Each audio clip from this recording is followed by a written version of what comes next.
Hello, everybody. I am going to begin reading a series of Sunday school lessons that are originally from Kids Ministries, a children's ministry that is based in Grand Rapids, Michigan.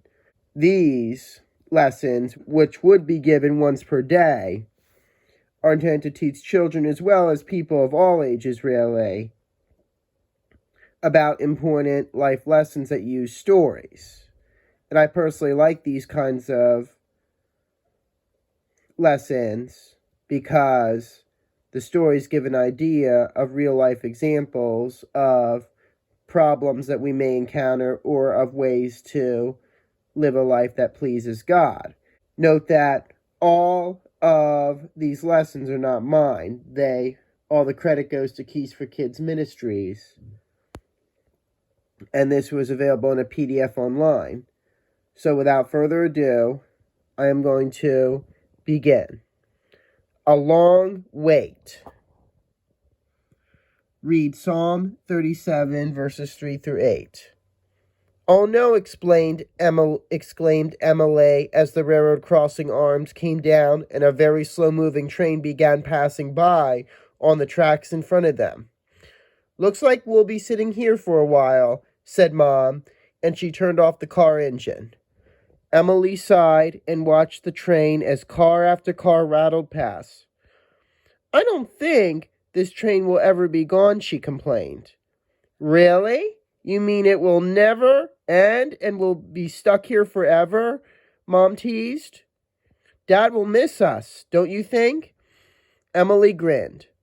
"I think he must miss us already," she said, "and I miss him, too. It's been 2 whole months since Dad moved to Newton for his new job." She sighed. "Do you think our house is ever going to sell so we can move too?" "It will sell sooner or later," replied Mom. "We need to be patient." "But it seems to be taking forever, just like this train," said Emily. "Well, every train has an end," said Mom, "and so does every problem." Just then, a bright flash of blue darted past the windshield. A bird perched high up on a wire. "Look, a bluebird," exclaimed Mom. "Maybe he can see the end of this train already, just like God can see the end of our problem. God knows exactly when our house will sell. We just have to trust him and wait." "I don't like waiting," said Emily.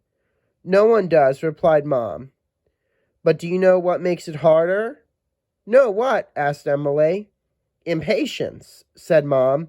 "Instead of sitting here thinking how much we have to wait for this train, let's sing. How about 'I've been working on the railroad'? Or maybe 'You're my sunshine'?" "Okay," agreed Emily, and they sang both of the old songs. "I should teach you a chorus called 'Heavenly Sunshine.' We sang it years ago in my church youth group," said Mom. Emily laughed. "That would be a long time ago," she teased. But just then, the last car of the train rumbled by. Emily grinned. "That didn't take so long after all," she said. "I'll try to keep busy while we wait for our house to sell, too, and not be impatient with God." So, do you wait patiently for God to work things out? Being upset won't make problems go away, but it will make you miserable. Remember that every problem has an end, and God sees and knows just when that end will come. Trust him and be patient. He'll help you with all of your problems, big or small. The key verse is Psalm 37:7. Rest in the Lord and wait patiently for him. I do agree with this. This lesson does teach how important patience is, and God knows that no matter how serious our problems are, they will end or be resolved sooner or later. It's hard not to get upset or impatient when our problems seem to be unbearable, but it is important to trust God and ask him to help us to be patient so that we can get through our problems more easily. Thank you very much for listening to the first lesson from this packet. God bless you all.